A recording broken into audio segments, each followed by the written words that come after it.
Hello and welcome to part 2 of the Nautilus Top Guide. Again, this is Wafflerush going through and telling you a little bit about my build and how it's working, because like I said, it's currently got me like a 61% win rate. If you haven't watched the other part 1 of this Nautilus guide, please go watch it. It gives you a good bit of detail as to what my build is and how it all works. But anyway, I picked this clip of me playing against Teemo because Teemo's a very, very annoying champion to farm against.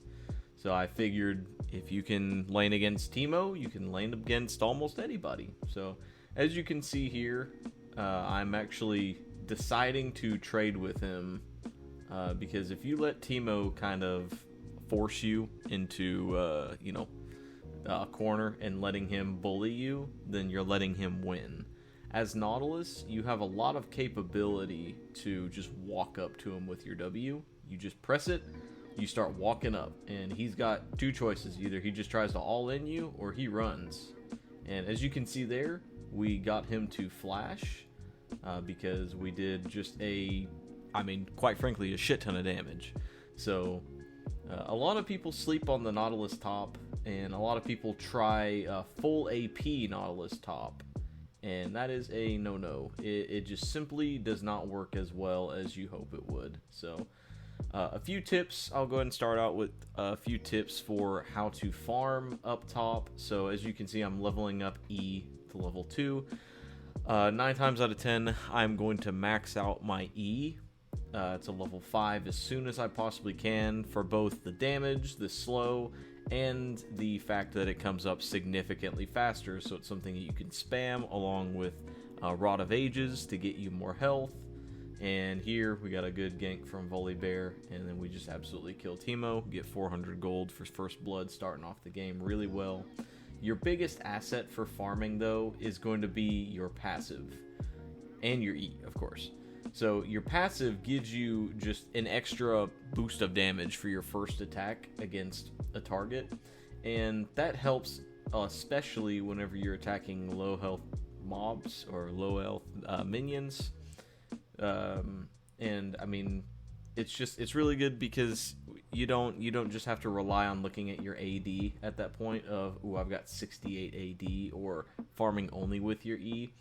If you do need to push the wave, or the wave is crashing and there's too many minions for you to have to deal with, comfortably, just autoing, then I would utilize E as a wave clear mechanic, simply because, like I said, if you got too many minions coming at you and Teemo's got like 20 minions at his side and he's trying to rush you at your tower, you just want to go and get those bad boys out of the way.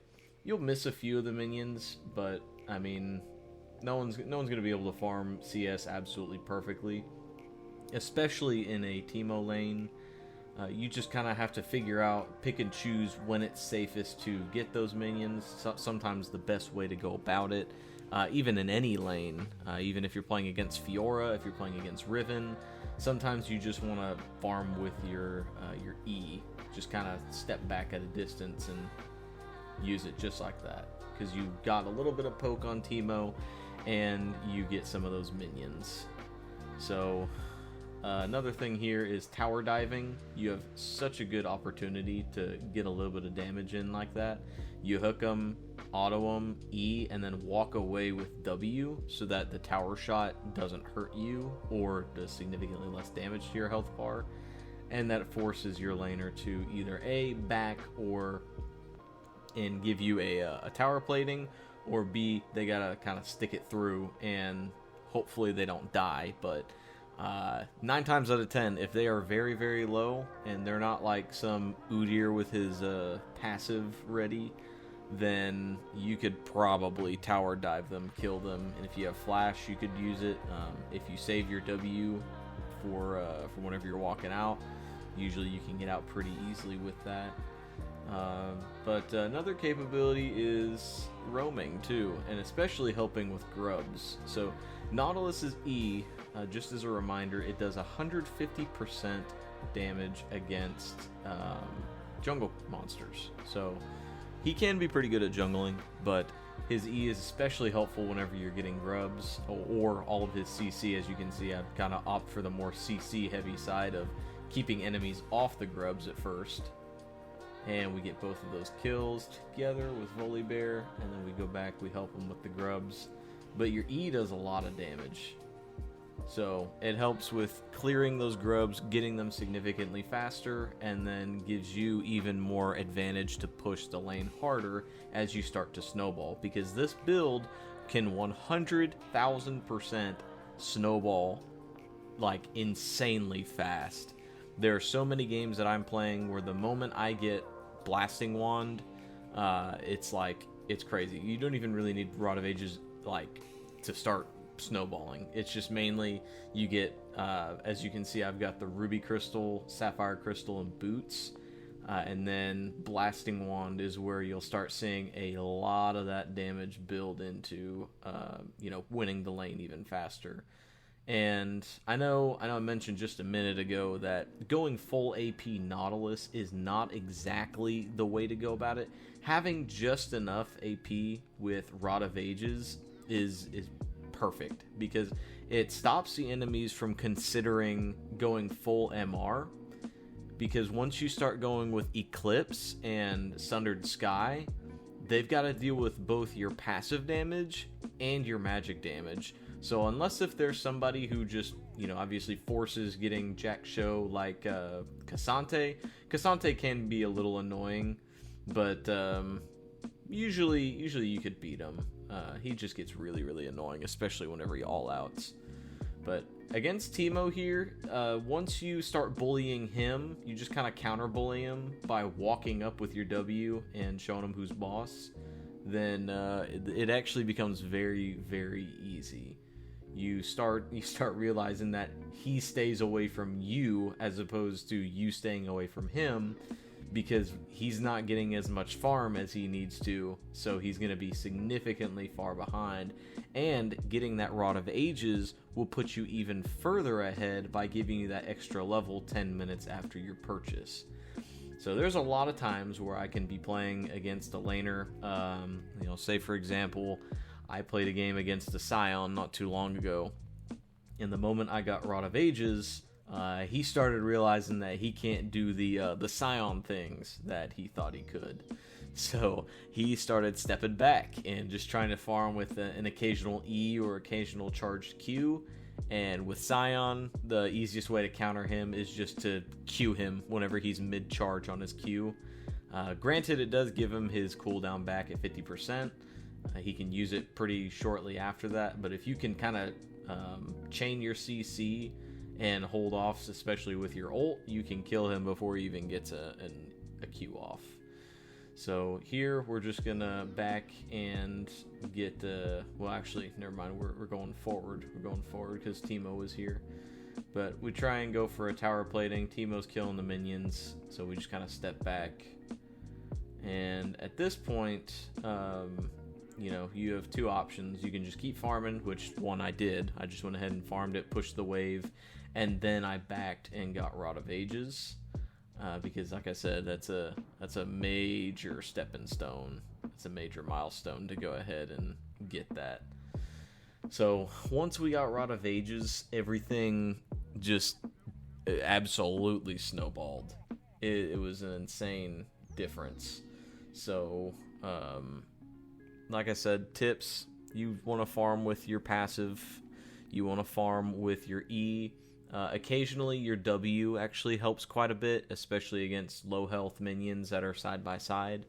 You can use your Q on the lowest health minion to guarantee that you get them, or you use your Q on the highest health minion to start bringing that guy down, and your W will start doing damage to the minions beside, so you don't have to worry about spamming E to get all those, because I know E does get pretty expensive later on. At full rank here at level 5, it costs 90 mana, so you don't get a ton of those unless if you start taking damage. And as I explained in my previous video, the reason why we get Rod of Ages is specifically for that, to help with mana. Because Nautilus can use a lot of mana, especially when he's fighting. He's using a lot of mana, And as you could see there a second ago, I was actually holding the wave by letting it attack me using my shield. And that's a really, really good way to hold it and not, well, don't miss a hook like that. But you don't want to take a bunch of damage and then get surprise ganked or something by a bunch of people.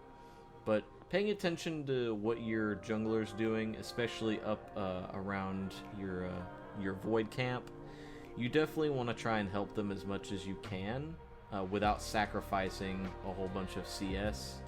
Good hook on Teemo here. And with one combo, we brought him below half health.